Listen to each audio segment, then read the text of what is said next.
Hello and welcome to Elvenhome. Happy New Year to you. First update of 2018. And a particular welcome to the new subscribers, over 60 since the last video, and an apology to those of you. I promised if we got over 500 you might get a running session. Various things intervened. We were meant to be down in Bristol for Christmas, but a plane deciding that the quickest way to the terminal was across the grass rather put paid to that idea. And our flight down got cancelled, so I thought, oh good, I can get on with a video, but then various other things got in the way, not least me taking to my bed for a couple of days of the cold. And then, as I will explain, I've been visited by the short circuit fairy, which kept me busy for a few days. So there is a running session at the end of this video to make up for the one that you should have had and missed.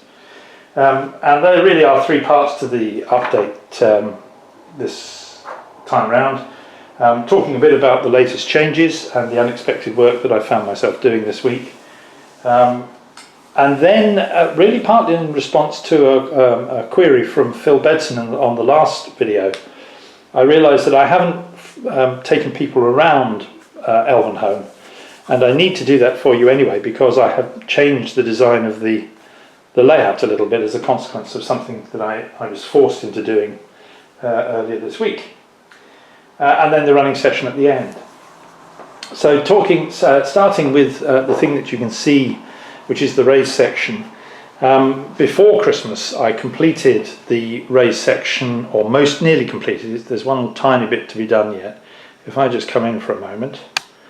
I've completed the tunnel portal there and the surrounding wall. And I think if I go in a bit further, the coins that I bought for the edging of the wall really look rather good. I'm really pleased with those. They really set it off nicely. And then it's got capping on the top. That's Woodland Scenic Shaper Sheet. Only this time, rather than using the cloth, I used the Shaper Sheet plaster that Woodland Scenics do. It's really good stuff. And it sets really hard. I'm very, very pleased with it. It says not to flush it down the sink when you're finished. That is very good advice. I didn't flush it down the sink, but I allowed it all to settle so I'd get the water off, because this stuff really does set hard. I think if you put it down your pipes, you would need to call a plumber out probably at some point to come and have them ungunged. The churchyard has had a change, partly because I was looking on the website for various things, and I came one which I have been looking at quite a lot, called PD Models, which are based in Orkney. And I saw on their website cast resin dress stone wall, which is the white bits of wall that you can see there. And you can see from that that's what's going to happen now. The lengths of wall are going to need to be cut to size to fit, which I'll show you in a moment, some railings. So there'll be a wall between two pillars with railings on top, and then a gate between those two pillars there, and then more wall coming round. If I come out, because otherwise it won't focus, I've redone this twice as a consequence of this, so let's hope this works this time. This is the etched brass railing, which I think is showing up there. I come in a bit further, there we go, yes. So you can see that's the etched brass railing that will go on top between the pillars. And then one of these gates at the top there. Let me get some light onto this. Yes, just about. There we go. One of those gates at the top will be the gate between the pillars, and that will give us the entry to the church. It's possible I might put two gates with a pillar between each, so there'll be three pillars with two gates, if you see what I mean. You'll also see that the first burial has taken place. There it is, look at that. That's actually a spacer. The gravestone is nothing more than styrene strip, which is fashioned, because I do want to try and make this as accurate as I can. They won't all be raised up in that way. As I said, the black thing is a spacer to help me space them out when I eventually do it. It's a little too short actually, so the eventual ones will be further spaced around. But I've got some 5mm styrene strip which can be cut to size and fashioned. And I will buy some of the ready to plant gravestones, so there's a mix, but they're quite expensive, and for the number that you would need to make that look realistic, I think they'd be too many. So that was all going on up there, and I was on the point of saying, right, I can now do my video and show you various things that I've been doing, when I suddenly started getting a short circuit, and it started happening. If I come round to here, there we go. In the last video I wired this section in, which allowed trains to come up here and run into the turntable. These two wires were left ready for when track was going to be put in, and I pulled one of them and suddenly started getting a short circuit, and I wheeled it around and the short circuit went away. And that made my heart sink, because that meant something was happening under the board, which, as you know, those of you that have seen the earlier videos, this board here has all the point motors stuck underneath it, and if I take this away, there's all the wires coming out from the point motors, which go into connector blocks, which are actually plugs. These top half are plug into the bottom half, and then those run down to the switches. And if I had to lift that up, it meant undoing the track, it meant lifting the board off, unplugging all of those, and it was making my heart sink a little. But the fact is, it kept happening over a number of days, and there's no real way around it. Once you start having a short, you've got to go in and sort it out. And that forced my hand a little bit, because I'd begun to think about the coaling stage, which originally was going to be sitting here, and began to realise that actually it was too short, because as you'll see from the coaling stage, the line runs up into a bay at the top, and then the coal drops down onto the engines below. And I'd been musing at the possibility of moving the coaling stage, which would have meant putting another point in, and that I'd been avoiding doing because it would have meant lifting the board up.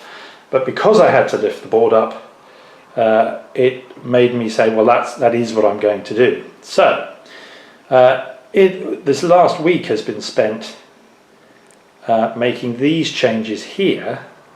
So from the double slip, the line now comes up to a new point. In fact, it was a point I already had, I didn't have to buy that, but that's in with its point motor and has been wired in, so there's now a new point 23, and that runs, as you can just about see an engine behind, that's got a head shunt there which will take a small tank engine and 3 wagons, which will then shunt back along a piece of track leading up to the coal stage. Now that's just a mock-up, but I can now get on and do the kit. And when I do the tour, you'll understand why the coal stage is now going to be sitting there. That will give a much better raise for the incline for the engines to take to get up to the coal stage, and I think actually will look really quite good. So let's do a tour now. Oh no, there's one other thing I want to show you. The other thing that the railway gods decided to do for me, you see those lamps there over Weathertop, one of the bulbs blew, and that had to be replaced, which was a cheery thing to do, climbing underneath the thing. But I've changed the way that I've got that fixed in now. If I need to replace that lamp, there's a chop block underneath, so I don't have to do so much soldering. I had soldered it all together with heat shrink, all very neatly, but I don't like soldering upside down underneath the layout, so that's gone into a chop block. So if that goes again, I can put it right easily. The other thing that I did after Christmas, I'd had on order some light bars for the Gresley coaches, which you may have seen I got from Worley, and they have now been fitted. So if I try and get Mallard to go in the right direction and bring her round,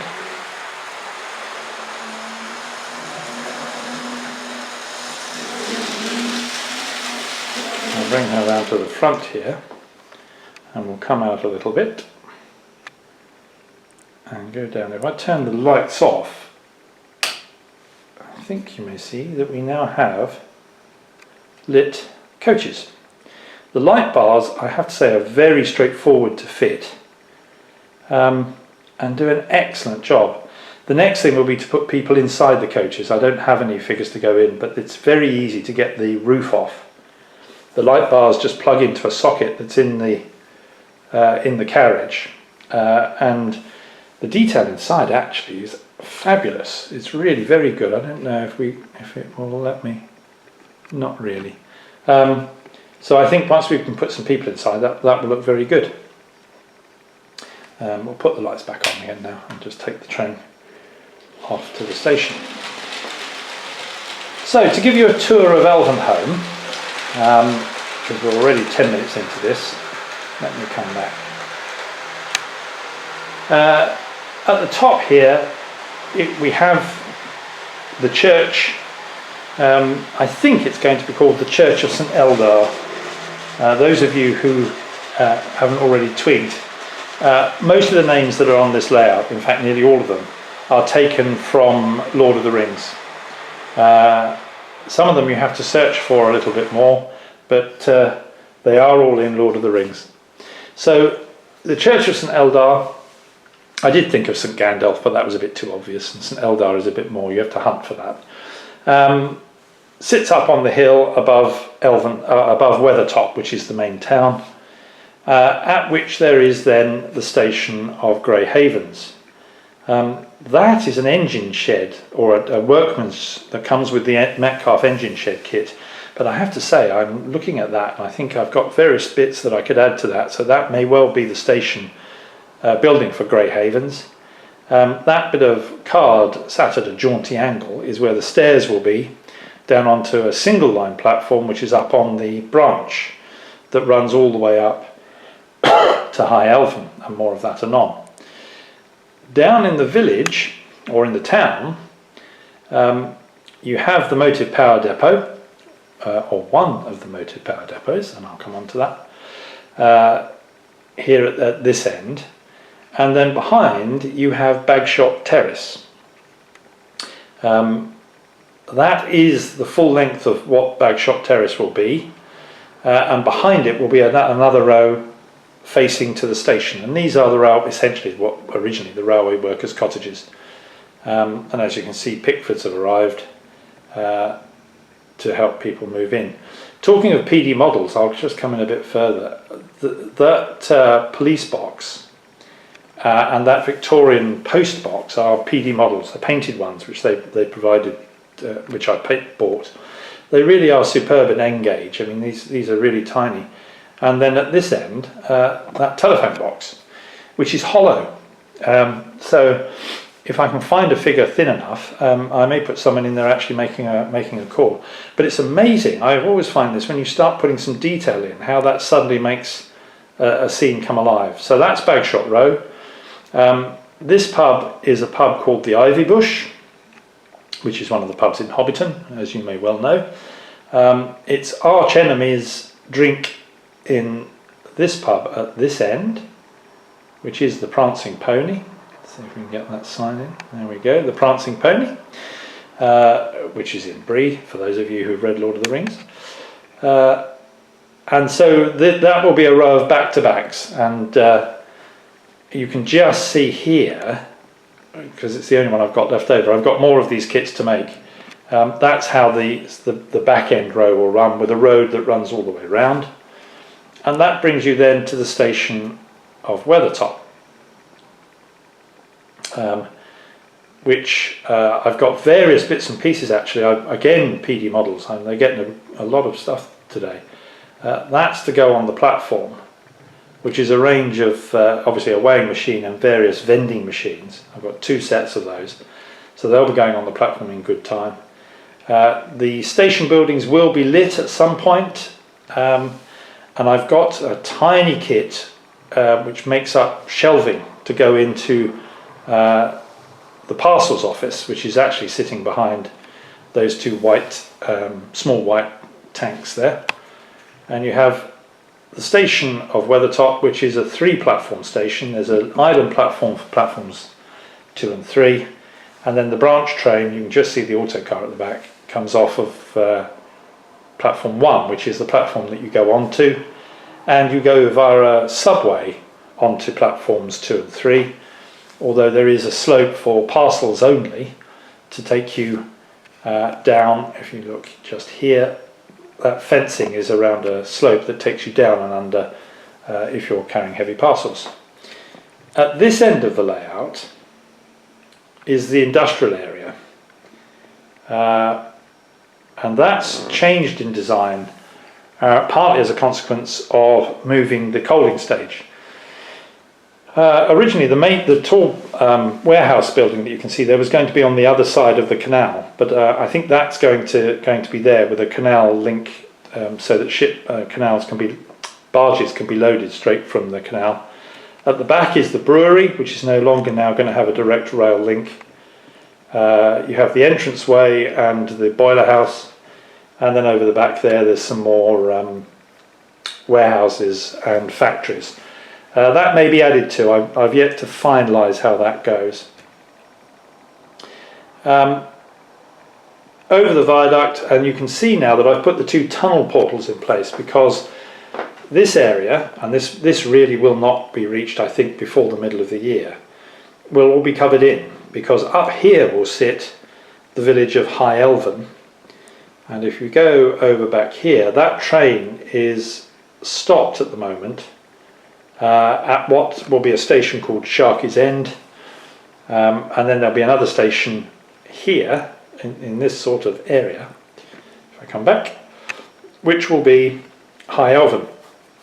High Elven's principal purpose for existing is really to allow goods, particularly barley, to be brought down into some goods yards that will be at or near where the industrial area that I was just looking at for the brewery, and also to be able to take other stuff away up the branch line where there's easier road access. There will be road access into High Elven, into Weathertop, over this short viaduct coming out of a tunnel, which will take the roadway in through here somewhere, under the viaduct under the railway, and then back up on roads coming round to the station. So I hope that's, I'm not sure if I've confused myself. I hope that has helped you just take a quick look around Elvenhome and what my plans are. The only other thing I've left out is a change that's going to be made here, where the turntable is, because originally I wasn't entirely sure what was going to be in this area, but what is going to move into this area is a 3 or 4 road engine shed, because I've already filled up the engine sheds I've got, which is no great surprise because one tends to do that. What will happen is that there will be 3 or 4 roads coming off the turntable into the engine shed. There will be 1 road coming off the turntable to go underneath the coaling stage. So engines come onto the turntable, they'll go under the coaling stage and be coaled. There'll probably be a water facility here to put water in the tender as well. And that can all be done when the engine comes out of traffic, so it's ready for the next crew that comes on. That's there's an LMS video, if you look on YouTube, about stabling your engine at the end of the day. I probably want somewhere to put an ash pit in, and that I need to think about that too. That may be behind the coaling stage. Maybe the engines will go right behind, get rid of the ash, come under, be coaled, watered, and then into the sheds. Because after they've dropped the fire, there's still enough steam for the engine to be able to move for a bit before it completely runs out. So that's the plan. And that also then means that from the point here, there will be 2 lines coming off of that far point, this one here, which will probably spread out into some carriage sidings, I think. Well, some good sidings for the industrial area here, and then some carriage sidings. So that's the tour of the layout. I hope that made sense. If it didn't, I promise not to inflict it on you again for a while. But I've been really quite busy. I had taking the board up. I've got some pictures of the layout in disarray from yesterday, I think, which I might just put up now. So that's that, and it's now time. That's 20 minutes. That's more than enough. It's now time to give you a running session, which I will do. I guess a chance to get a look at the grizzlies in darker conditions, going round behind mallard and one or two other things. So thank you very much to all the subscribers and your time. If you're new to here and would like to subscribe, please do. If you like the video, please give it the thumbs up. That's always very helpful. And for the next month, it's really trying to work on the scenic stuff that I promised I was going to do before. But this is coming on. This is really beginning to take shape, and I'm very pleased with it. So thanks for your time, and look forward to speaking to you again in about a month. So for now, bye-bye.